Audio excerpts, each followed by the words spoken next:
السلام علیکم ایڈمارین، کیسے ہیں آپ لوگ؟ امید ہے کہ آپ یہ لیکچر سن بھی رہے ہوں گے اور ساتھ ساتھ تیار بھی کر رہے ہوں گے۔ ایک بار پھر آپ کی خدمت میں حاضر۔ آج کا جو ہمارا لیکچر ہے وہ نظم ہے مستقبل کی جھلک۔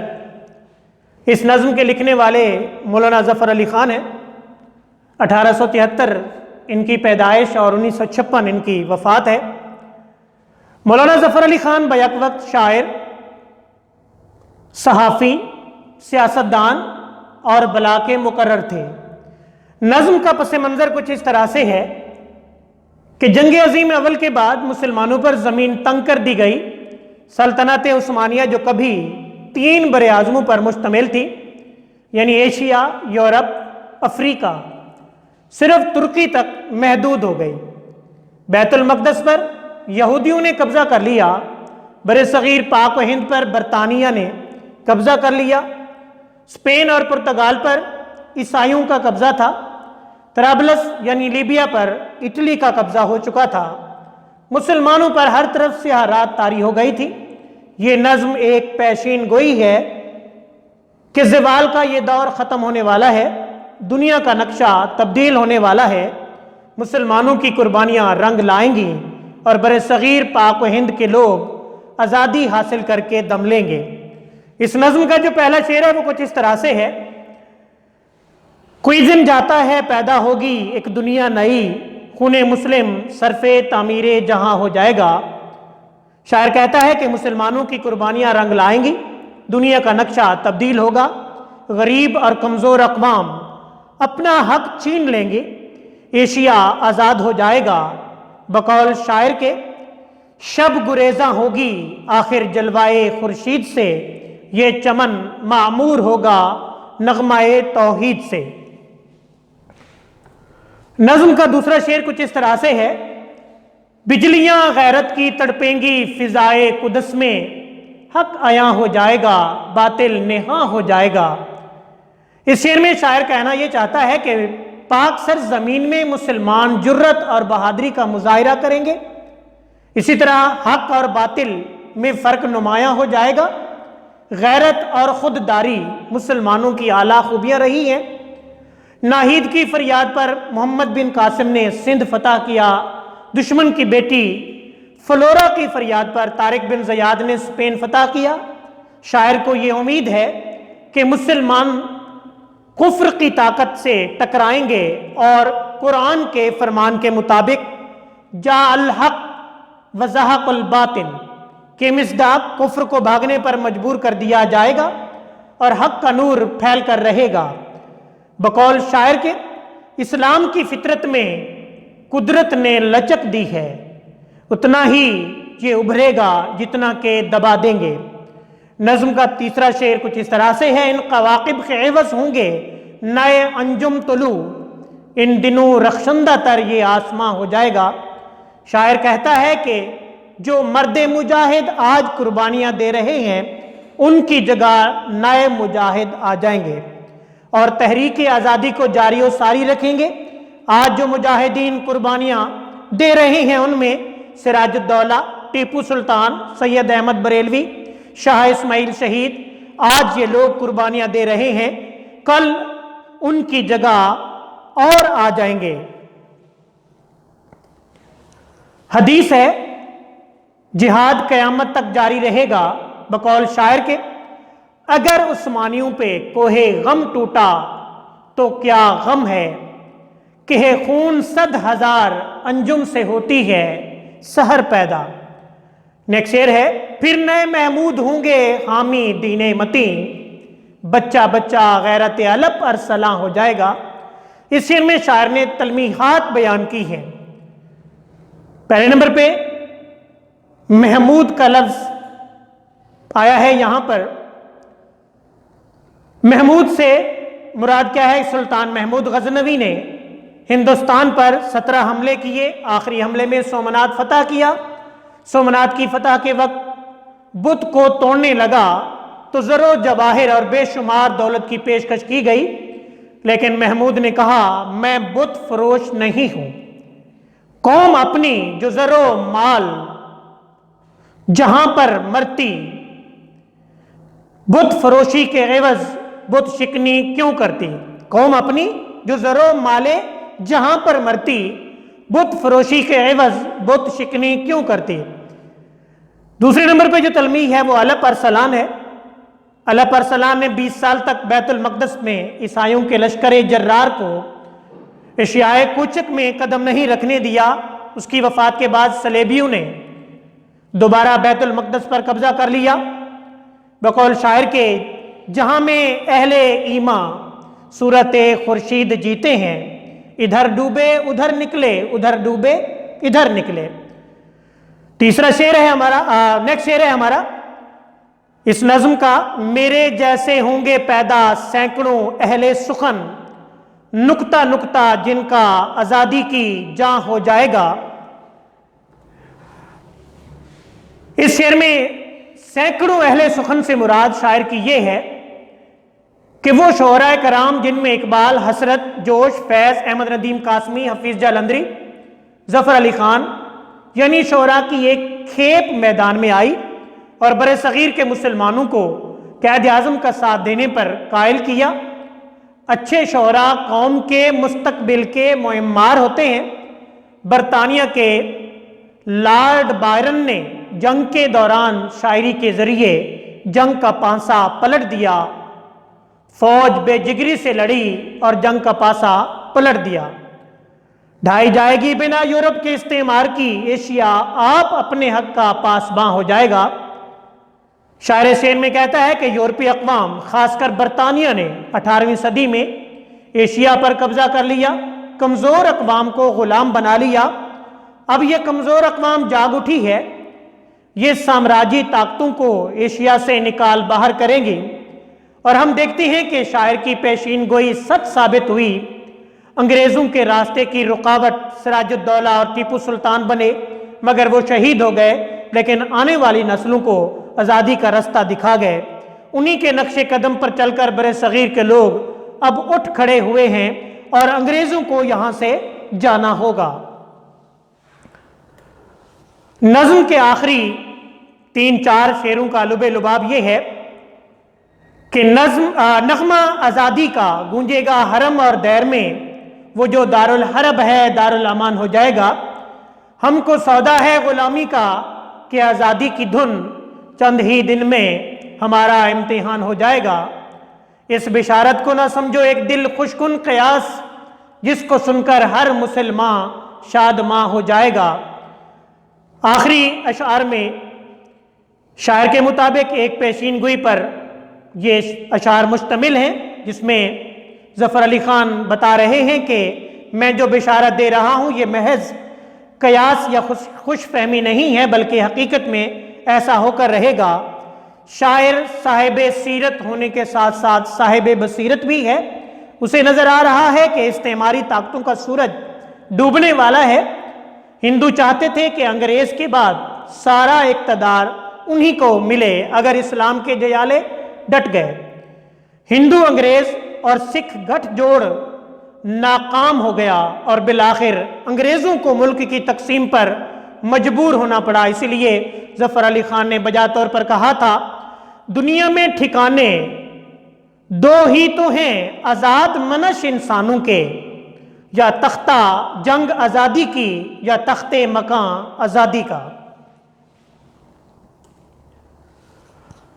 عزیز طلبہ، اسی لیکچر کے ساتھ ہمارا ایک ٹاپک درخواست کا بھی ہے۔ ڈی سی او کو کلرک کی ملازمت کے لیے یہ درخواست لکھی گئی ہے۔ اس کا طریقہ کار میں بتاتا چلوں آپ کو کہ کس طرح آپ نے درخواست لکھنی ہے۔ بیٹا دیکھیے کہ سب سے پہلے والی یہ لائن ہے، اس کا باقاعدہ ایک نمبر ہے کہ بخدمت جناب ڈی سی او۔ اس کے ساتھ آگے آپ نے صاحب کا لفظ نہیں لکھنا، تحصیل و ضلع لاہور۔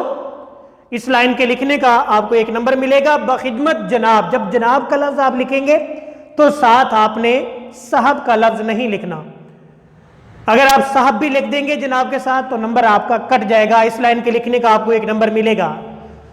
دوسری لائن پہ دیکھیے آپ کو عنوان نظر آ رہا ہے، اس کا بھی ایک نمبر ہے۔ درخواست کا مختصر عنوان لکھنا ہے۔ کلرک کی ملازمت کے لیے یہ درخواست لکھنی ہے ہم نے۔ اس کا بھی 1 نمبر ہے۔ تیسرے نمبر پہ جناب عالی کے الفاظ لکھنے ہیں، اس کا درست املا بھی دیکھ لیجئے، یہ سائن آف ایکسکلیمیشن الگ سے ہے، لام چکیلی جو ہے اس کے اوپر نہیں لگانا۔ اس کے بعد دیکھیے پیراگراف کی صورت میں یہ درخواست آپ نے لکھنی ہے۔ مؤدبانہ گزارش ہے کہ فدوی کو بوثوق ذرائع سے معلوم ہوا ہے کہ آپ کے زیر سایہ کلرکوں کی چند اسامیاں خالی پڑی ہیں، فدوی ان میں سے ایک کے لیے اپنے آپ کو بطور امیدوار پیش کرتا ہے۔ فدوی کے قوائف درج ذیل ہیں۔ اس میں دیکھیے سب سے پہلے آپ نے ذاتی قوائف لکھنے ہیں، جس میں نام ہے، ولدیت ہے، مستقل پتہ، فون نمبر، ڈومیسائل، تاریخ پیدائش۔ آگے آپ نے لکھنا کچھ بھی نہیں ہے، ڈاٹ ڈاٹ لگا دینا ہے۔ نیکسٹ میں دیکھیے تعلیمی قوائف ہیں، جس میں سب سے پہلے matric 2014 first division, F A 2016 first division, B A 2018 first division, M A 2020 first division, M Phil جاری ہے۔ نیکسٹ ہے جی دیگر قوائف۔ دیگر قوائف میں کیا ہے کہ جی ٹائپ کی رفتار 100 الفاظ فی منٹ ہے، مقامی تجارتی کمپنی میں جزوی و وقتی کلر کا تجربہ، ڈپلومہ ان کامرس، ڈپلومہ کورس کمپیوٹر کے حوالے سے ہے۔ یہ مختلف قسم کے یہ قوائف ہیں جو کہ آپ نے اس درخواست کے اندر لازمی بیان کرنے ہیں۔ آخر میں دیکھیے کہ میری عمر 29 سال ہے، اچھی صحت کا مالک ہوں اور ایک معزز کاشتکار گھرانے کا فرد ہوں۔ بیان کردہ تعلیمی قابلیت، غیر نصابی سرگرمیوں، تجربہ وغیرہ کی مصدقہ اسناد کی نقول درخواست اعضاء کے ساتھ لفظ کی گئی ہیں۔ مجھے یقین ہے کہ اگر مجھے خدمت کا موقع دیا گیا تو آپ کی تسلی، اطمینان اور معیار پر پورا اتروں گا۔ آپ میری کارکردگی سے انشاءاللہ مطمئن رہیں گے۔ میں دعا گو ہوں کہ اللہ تعالیٰ آپ کا اقبال بلند کرے، آمین۔ اس کے بعد آپ نے کیا کرنا ہے، اختتام کر دینا ہے اپلیکیشن کا، درخواست کا۔ این نوازش ہوگی الگ لائن پہ لکھ دینا ہے درمیان میں۔ اس کے بعد دیکھیے یہ والا جو پورشن ہے یہ بہت اہم ہے۔ یہ جو باڈی آپ نے لکھی ہے جس میں مختلف قسم کے قوائف آپ نے بیان کیے، ان کے باقاعدہ طور پر 5 نمبر ہیں، کیونکہ جو پہلی 3 لائنیں میں نے آپ کو اپلیکیشن میں بتائی تھی ان کے بھی الگ الگ 1 نمبر ہیں، تو یہ ٹوٹل 8 نمبر بن جائیں گے۔ اس کے بعد آپ دیکھیے صفحے کے دائیں جانب آپ نے العارض کا لفظ لکھنا ہے، اس کا بھی باقاعدہ طور پر 1 نمبر ہے، اور اسی ہی لائن میں آپ نے ڈیٹ لکھنی ہے۔ ڈیٹ کے لکھنے کا انداز دیکھیے، ڈیٹ کے بعد سلیش لگانی ہے، اس کے بعد آپ نے مہینہ لکھنا ہے، اور اس کے بعد آپ نے سن لکھنا ہے۔ اگر آپ اس کو دوسرے طریقے سے کسی غلط طریقے سے لکھیں گے تو یہ ڈیٹ آپ کی غلط ہو سکتی ہے، لہذا درست طریقہ اس کے لکھنے کا یہ ہے، اور اس کا بھی باقاعدہ طور پر آپ کو 1 نمبر ملے گا۔ یعنی آپ دیکھیں گے اس درخواست کی جو باڈی ہے اس کے 5 نمبر ہیں، درخواست کی فرسٹ 3 لائنوں کے 3 نمبر ہیں، اور یہاں پر اس ڈیٹ کے لکھنے کا 1 نمبر ہے، اور العارض کے لکھنے کا بھی 1 نمبر آپ کو ملے گا۔ آپ نے اسی طریقے سے مختلف جو درخواستیں آپ کے پاس موجود ہیں کتاب میں، ان کی آپ نے پریکٹس کرتے رہنا ہے۔ نیکسٹ جو بیٹا انتہائی اہم سوال ہے اسی درخواست کے ساتھ کا ہے، یہ سوال وہ رسید کا سوال ہے۔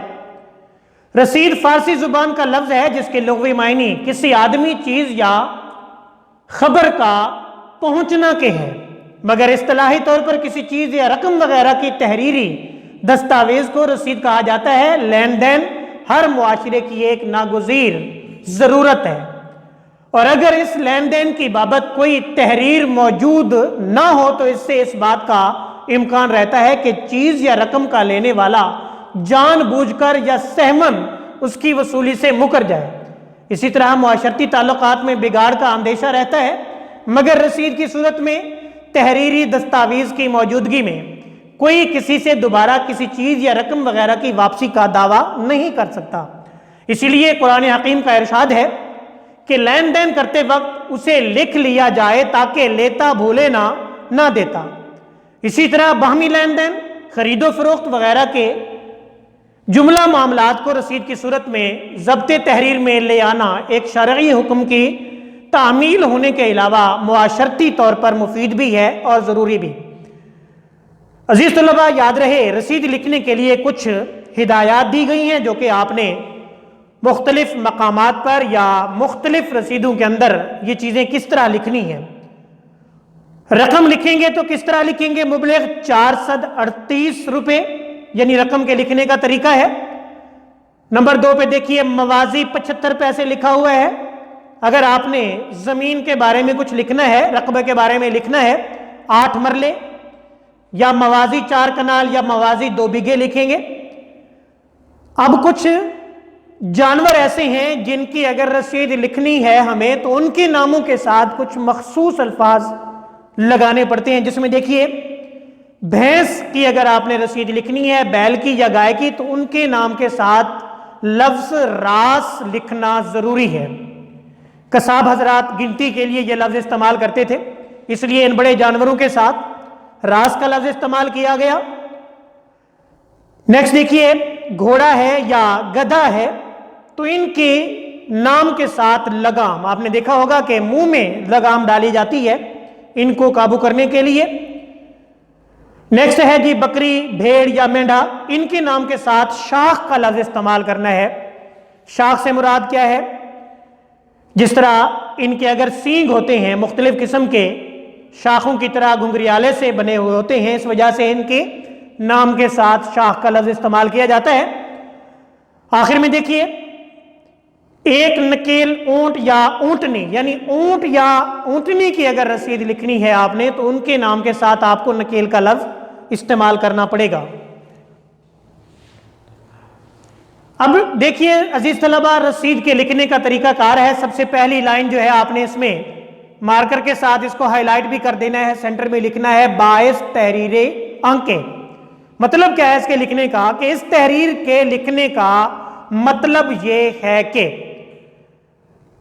عزیز طلبہ آپ کی آسانی کے لیے میں نے یہ کچھ 5 پوائنٹ یہاں پر لکھ دیے ہیں جو کہ اس رسید کی باڈی کہلائیں گے۔ اس باعث تحریر کے لکھنے پر آپ کو 1 نمبر ملے گا، اور انہی 5 پوائنٹ کو جب آپ باری باری لکھتے ہیں ایک ہی پیراگراف میں تو ان 5 پوائنٹ کے بھی الگ الگ 1 نمبر ہے، یعنی یہ جو باڈی ہے آپ کی، اس میں 5 پوائنٹ آپ نے جو لکھنے ہیں اس میں آپ کو 5 نمبر ملیں گے۔ کیا ہے جی پہلا پوائنٹ جب آپ رسید لکھیں گے اس کی باڈی میں؟ رقم کو لفظوں اور ہندسوں میں لکھنا، کہ جب آپ رسید شروع کریں گے تو رقم کو آپ نے لفظوں میں بھی لکھنا ہے اور ہندسوں میں بھی لکھنا ہے، پہلا پوائنٹ ہے۔ دوسرا پوائنٹ کیا ہے کہ جی اسی رقم کا نصف لفظوں اور ہندسوں میں لکھنا ہے، یہ دوسرا پوائنٹ بنے گا۔ تیسرا پوائنٹ کیا ہے کہ جی جس چیز کی رسید لکھنی ہے اس کا نام لکھنا ہے۔ چوتھا پوائنٹ کیا ہے؟ جس چیز کی رسید لکھنی ہے اس کی مکمل وضاحت لکھنا، یعنی اس کا سکیچ بیان کرنا، ٹوٹل اس کے بارے میں معلومات دینا۔ پانچواں پوائنٹ جو ہے، جو آخری پوائنٹ ہے، خریدار کا نام، ولدیت، قوم اور اس کا مکمل ایڈریس لکھنا ہے۔ یہ 5 پوائنٹ ہیں جو کہ آپ کو ایک ہی پیراگراف کے اندر لکھنے پڑیں گے اور ان کے 5 نمبر بھی ہیں۔ یہ تمام پوائنٹ اس رسید کے لکھنے کے لیے استعمال کیے جاتے ہیں اور سب رسیدوں میں یہی طریقہ آپ نے اپنانا ہے۔ ظاہر ہے چیزیں تو مختلف ہو سکتی ہیں اور ان کے پوائنٹ یہی رہیں گے۔ اس کے بعد دیکھیے نیکسٹ جو ہمارا ہے اختتام آپ نے رسید کا کیسے کرنا ہے کہ رسید میں یہ وضاحت کے ساتھ یہ رسید لکھ دی گئی ہے، اس کو آپ نے پڑھ لینا ہے۔ جو 5 پوائنٹ میں نے آپ کو بتائے اسی کو یہ دیکھیے یہاں پر ایک بار دوبارہ دیکھ لیتے ہیں۔ باعث تحریر انکے مبلغ 1 لاکھ روپے لفظوں میں لکھا ہے، یہاں پر ہندسوں میں لکھا ہوا ہے، پھر اسی کا نصف لفظوں میں لکھا گیا ہے، پھر ہندسوں میں لکھا ہوا ہے۔ تیسرا پوائنٹ 1 راس بھینس، تیسرا پوائنٹ ہم نے یہی بتایا تھا۔ چوتھا پوائنٹ جہاں سے شروع ہو رہا ہے یہ مکمل اس بھینس کی تفصیل بیان کی گئی ہے۔ 5واں پوائنٹ جہاں سے شروع ہو رہا ہے کہ اعزام مسمی خیر دین والجمال دین، قوم راجپوت ساکن، روبرو گواہان نقد رقم وصول پا کر رسید لکھ دی ہے تاکہ سند رہے اور بوقت ضرورت کام آ سکے۔ اختتام میں دیکھیے یہ 3 چیزیں آپ نے لکھنی ہے، سینٹر میں الگ لائن پہ الگ لکھنا ہے، اس سے نچلی لائن پہ آپ نے گواہ شد دائیں سائڈ پہ بھی لکھنا ہے اور بائیں سائڈ پہ بھی لکھنا ہے۔ آپ نے یہ سکیچ ڈرا کرنا ہے، ان کے لکھنے پر بھی آپ کو نمبر ملے گا۔